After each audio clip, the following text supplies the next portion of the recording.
Good morning. Welcome back. This is Daybreak on Citizen Television. Thank you for staying with us. Your company is worthy and appreciated. Hashtag on Twitter is Daybreak. The SMS code is 22422 at Citizen TV Kenya and at Ayub Abdikadir. Later we'll sample some of your feedback towards the tail end of this broadcast. On my far right is Dr. Boni Khalwale. He is the Senator, Kakamega County. Good morning, Dr. Morning. Thank you for your time and company. Welcome. And good topic to talk about, that is the division of revenue. Yesterday, the Senate was debating that matter and the cash-crunching counties, the appeal from the devolved units to the national government over the drying up coffers across the devolved units and the unpaid workers across the 47 counties. Senator Dan Manzo represents Makueni County. Good morning, Senator. Good morning. Thank you for your time. A member of the Wiper Party with us here in studio, and Owen Baya, who is the Kilifi North MP, and as well he deputizes Kimani Ichung'wah as the Deputy Majority Leader at the National Assembly. Your time is all appreciated. Gentlemen, let's begin with the front page of the Daily Nation, and this is a matter that is of concern to many Kenyans who are watching what's transpiring across the country on the cost of living. Many retailers are still stuck with expensive stocks and are reluctant to cut prices. The paper says cheap unga puzzle and ugali lovers across the country will have to wait a little longer to enjoy cheap maize flour that President William Ruto promised will hit retail shelves this week. Days after his announcement, a spot check by the Nation reveals the prices remain unchanged for most of the brands except for those of one miller. Therefore poses that question. That story is further highlighted on page number 6 of the Daily Nation. First, coming to you, Senator Dan Manzo. Yes. Why do you think there is a mismatch between what the president promised and what's on the shelves?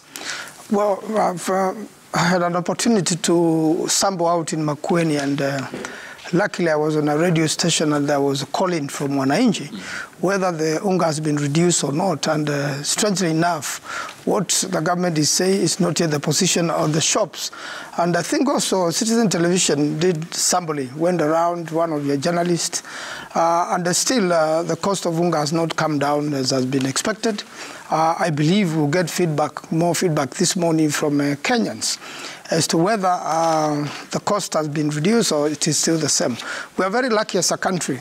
There are rains across the country, and therefore, naturally and by blessings of God, we are going to have the prices come down as the people begin to harvest and people begin to have their own food, because there will be a lot of supply, and therefore the prices will be forced to go down eventually. But I don't think what the government has promised has been implemented, and you can only leave it to market forces, really. So long as the cost of fuel is high and the cost of electricity is high, these are the people who do production, and some use electricity, others use diesel, and the cost of those are still very high. Honorable Owen Baya, the announcement by the president in Mavoko in the county of Machakos, and what Kenyans are at the moment experiencing in terms of the prices is not the real reality on the ground. Why do you think so, except for the two brands that have lowered their price? Thank you very much, Ayub. What I would like to say on this is that the president announcement is actually a reality, because you admit, and the Nation tells us that the unga by Umi is now 159, and I think also the unga by Ajab is also come down. Meaning, therefore, the prices are coming down. But it is also very realistic in business, where prices come down, but you have stockpiles of unga that you had, that probably the cost of production of that was 200. You don't tell a miller, please bring down the cost to 150, and he does that immediately. He has to clear that stock. So that stock will be cleared as we bring in the new stock. And this new stock, according to the information that we have, that the cheap maize arrived in Mombasa just the other day, and you do not expect that stock to come down drastically, because if I have unga that I produce as 200, why should I sell at 150? I have to clear that stock and then bring in the new stock. But the forces of demand and supply will actually bring down the cost very, very soon. But what I want to tell Kenyans is that we have seen the sign that unga is coming down. Umi is selling at 159. Ajab, I think, also has come down. You can see other brands also from 230. There's one selling at 189. So gradually, by the end of the beginning of next week, I think the unga market will have been flooded with cheaper unga. And that is a realistic position in business. Because what probably news people are looking at and critics of government are looking at. They want a drastic drop, but that is not realistic. That is what we try to do with subsidies, to bring subsidies so that there's a drop. Even with subsidies, it was not possible to bring unga a faster drop. But I think what this government is doing is to allow the forces of demand and supply, the market forces, to go out there. And I think by next week, and that is within the president's timeline, we'll still have cheaper unga.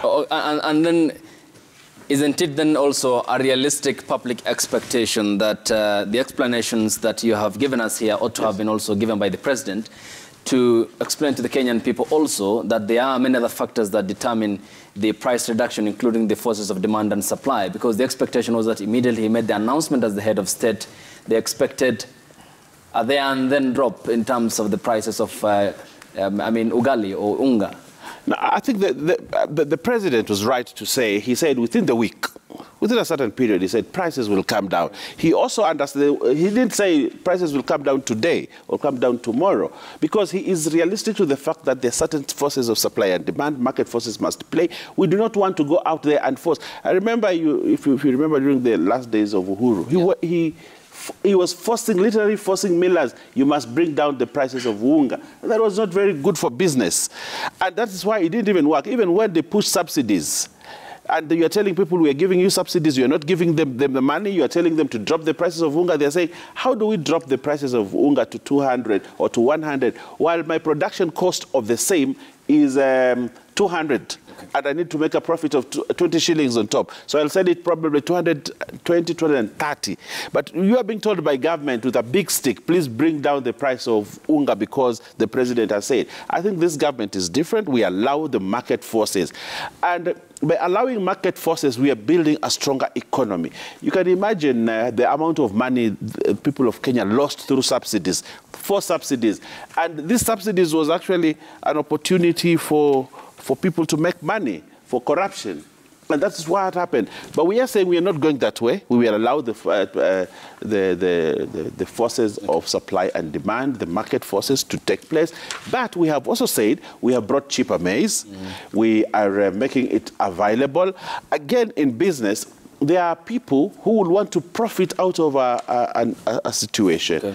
And you will find even within millers, there are cartels there that say, let's hold on. Let's not bring down these prices, because these cartels benefit from high prices. Even when this cheaper unga comes, a miller will say, if I sell even 160, I'll make more money. So cartels cannot be ruled out within the millers, you know, as they try to make more money from a situation. We'll talk more about the price aspect and the food security question in Kenya, what needs to be done to fix the mess at the moment. Dr. Halwale, coming to you. If there is a question that comes from the public at the moment is, where is the cheap unga, and why the crisis when it comes to issues of such importance, which is unga, very basic for households across the country? Where is it? I don't know where it is. I expect unga to be in the supermarket. And if it is in the smaller markets at home, in the kiosk. So if it is not there, let people wait for it. I think my colleagues have handled this issue very well. There was no monopoly in terms of the supply of maize and therefore unga. So because the cheaper brand is coming into a market that already had other players, it will take a bit of time in a free market economy for the expensive brands to be overwhelmed by the cheaper one. As to whether it will take 1 week, 3 weeks, it is the market forces to determine. The good news is that the journey has begun. That's all. Can that then arrest one of the main, that has been the pinching point of all previous administrations, and which is on the cost of living, rather. The price of basic commodities, as I have mentioned, it isn't a problem that's only at the moment bedeviling the Kenya Kwanza administration. We have seen the last administration also struggle with the cost of living crisis. We'll talk about the campaign pledges thereafter and some of this clearly blatant ignoring of the problems that affect the Kenyan people. Going forward then, Dr. Khalwale, how can this be best addressed? Because the Kenyan people expect you, the leaders, with no regard for your party affiliation or your belonging politically, to address this very important matter that is perpetually continuing to dot every administration once they assume authority or office. Going forward, the answer lies in making the cost of production low in terms of farm inputs, in terms of the cost of plowing, in terms of the labor itself. Once it is low, and the government has started very well by offering farmers cheap fertilizer, the real solution will come after the harvest, the way Senator Manzo has said. And once that time comes, it will take a bit of time. Then automatically you won't even have to be talking about it. A farmer will be comfortable to sell his maize to a miller at a lower price, because to produce probably one bag, it has cost him less due to lower farm input, a lower cost of farm inputs. Senator Manzo, this brings me to the question of food security. We have seen how hyped and so pompous our launch was when it came to Galana Kulalo project with the previous administration, which ended up collapsing despite gobbling up billions of taxpayers' money.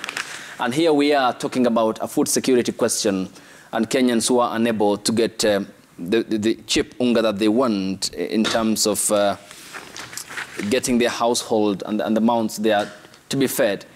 What is the problem? What is the policy change that needs to happen in this country to make Kenya food secure? Luckily, I've been a member of the Agriculture Committee in the National Assembly, and currently I'm in the Agriculture Committee in Senate. And Galana Ngularo is a sad story. This is a project which would have really taken off, helped Kenyans. We previously made a lot of trips to Israel and other parts of the world where they do serious production of food through irrigation. But unfortunately, there was a lot of corruption, cartels, people connected to the government, and most of them are actually the ones who are rulers now. They were associated with that project, and unfortunately did not get the right support from government.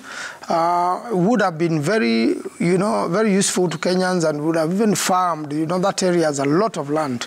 I believe would do it very well, because they use River Athi, and it's a strategic investment. But unfortunately, it has been mismanaged by government, and I don't even think the current government has a proper plan of making sure that irrigation is our way forward in agriculture in Kenya. We are still waiting for rain-fed agriculture, and it's most unfortunate. So I think this is a project we need to rethink, and the government needs to, check out the corruption in it, and even make sure that not only we do Galana, we have other irrigation projects, especially owned by, cooperatives of farmers or groups of farmers, and it can spread to other parts of the country. And especially if we do dams in every constituency, we will really expand this. But Galana Gulalo dream should not be allowed to die by the current government. And when you we'll talk about the irrigation question. When you talk about the collapse of that project and the inability by the government, and you have mentioned cartels and government officials demanding a 10% increment in terms of the price aspect, which was first pegged at a certain amount, and the Israeli company you mentioned pulling out, the ambassador calling his government to call him back to Jerusalem under the Prime Minister and now Prime Minister Benjamin Netanyahu. What does it say about then the integrity of government officials who are given the mandate to run critical sectors like that, but yet they are not paying attention as to its consequences in terms of the positive contribution to households? The Israelis who came to help us were very committed, and every time they did their input or they did some work, it took a very grueling moment for them to be paid for services offered. And they really suffered. Instead of being in Galana Gulalo, they would be hanging around Waterhouse, waiting for their payments for months. And there was really inefficiency on part of government. But mostly it's demands by, government officials of some percentage. A corruption amount. And unfortunately, the Israelis will not bounce into that. So they slowly pulled out. But there is a serious investment in terms of infrastructure which has been put there, and we cannot allow you know that investment to rot away. Something has to be done urgently. I know there were 1 or 2 people who were arrested, but there were no prosecutions as such. There were no recoveries of monies lost. The investigations still go on for years and years. I believe it is a matter which must be looked at, and we must treat donors well and other partners we work with, so that there is confidence in terms of making sure that corruption is completely curbed. And I believe the current Minister of Water, who is a lawyer by profession and a very able person and who understands, should quickly get into this, but not be sucked into the cartels of corruption into that project. Honorable Baya, we talked about only 2 brands that have reduced their price and allow imports into the country to reduce the prices. Millers yesterday said of the remaining ones, because the ministry issued the permits to all the importers at the same time, but there seems to be a variance in terms of the prices at the moment as we're experiencing.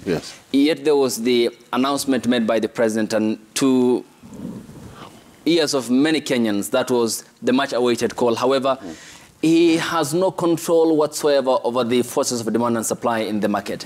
What are the assurances that all these millers then can come or peg their price at certain pricing element, for example, of unga, so that Kenyans can be able to access? Because I'm seeing the variance at the moment, it's of 50 shillings, 159 and 156, that's where it's playing out. And then 159 to 160, a difference of 1 shillings. Where will be then the regulation aspect here in terms of the pricing?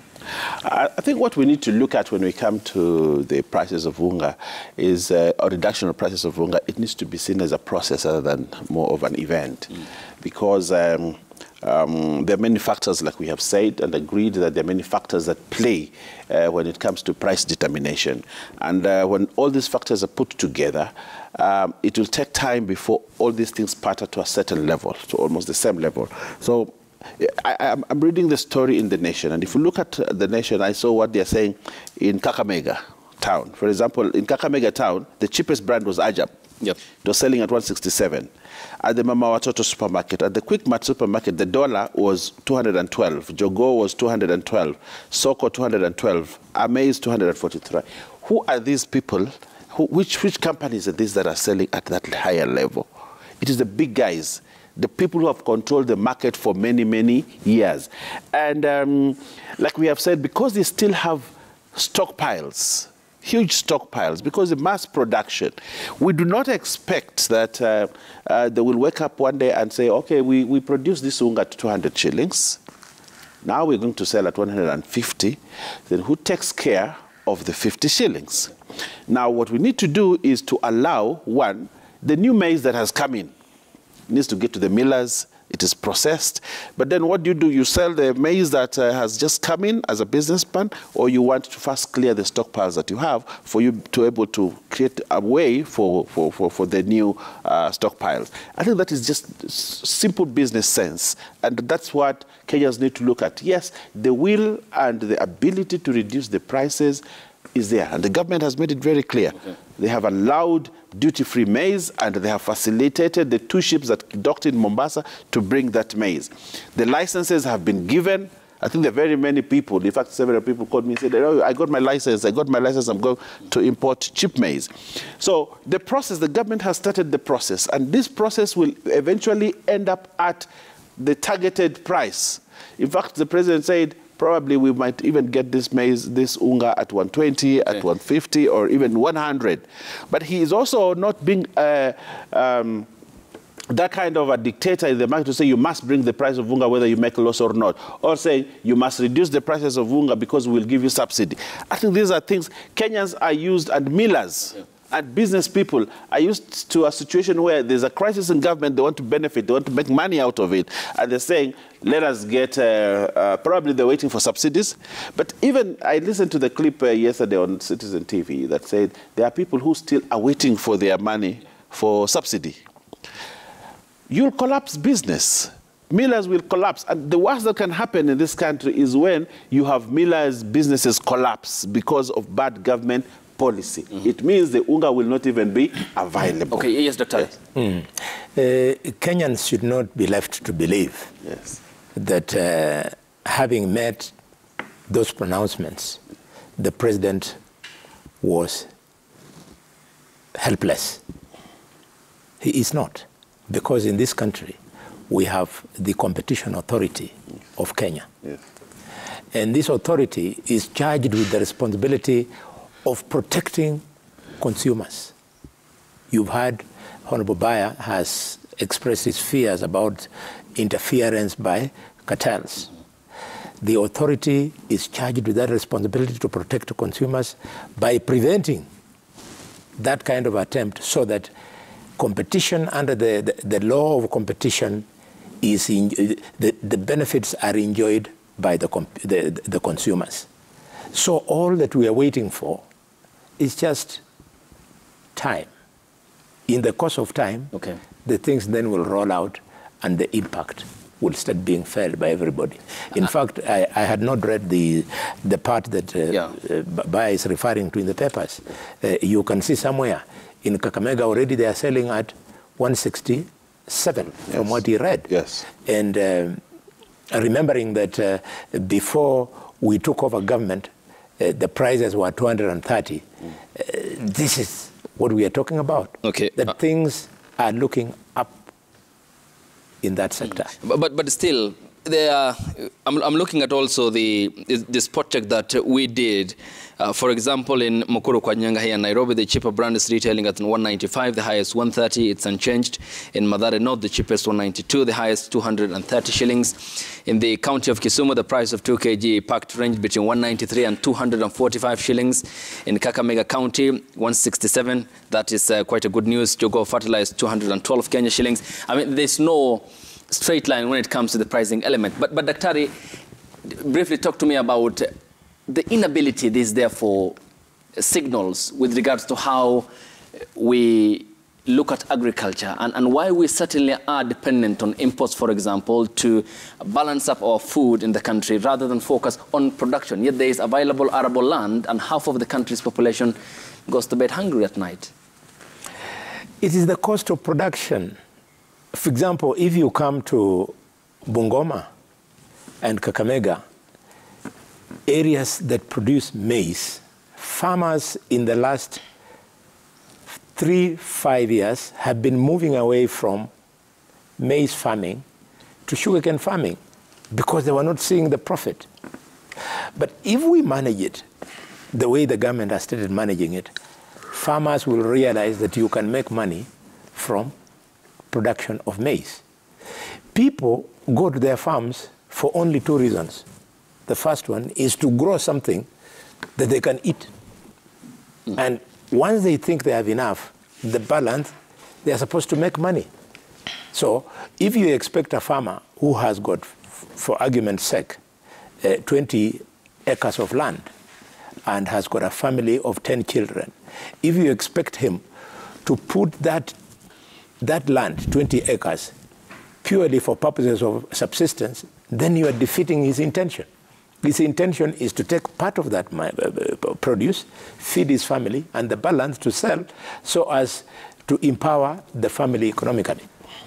Okay, thank you, Daktari. And Senator Manzo and Honorable Owen Baya, when we get back from the break, we continue with the discussion with a topic that also fits into this, and that is the economic management of the country. The counties are crying out because of the crunch and the empty coffers, they say, point to inability by the National Treasury to wire the money required from the exchequer to the counties for service delivery purposes. Their plea to the government is to fasten the process of that money reaching the accounts of the counties. That call was made by the Council of Governors Chairperson Ann Mombe Waigoro and her Vice Chairperson Ahmed Abdullahi, even as the Treasury cash data fails to reveal a broke government, says the front page of the Business Daily, and we'll be talking about that and the division of revenue that the senators yesterday passionately debated at the floor of the Senate, which is the house that checks over the devolved system of governance in terms of being the guardrail of devolution. The hashtag on Twitter is Daybreak. The SMS code is 22422. When we get back from the break, the 2 senators and the Member of Parliament will be here with us as we proceed with the discussion. Stay tuned.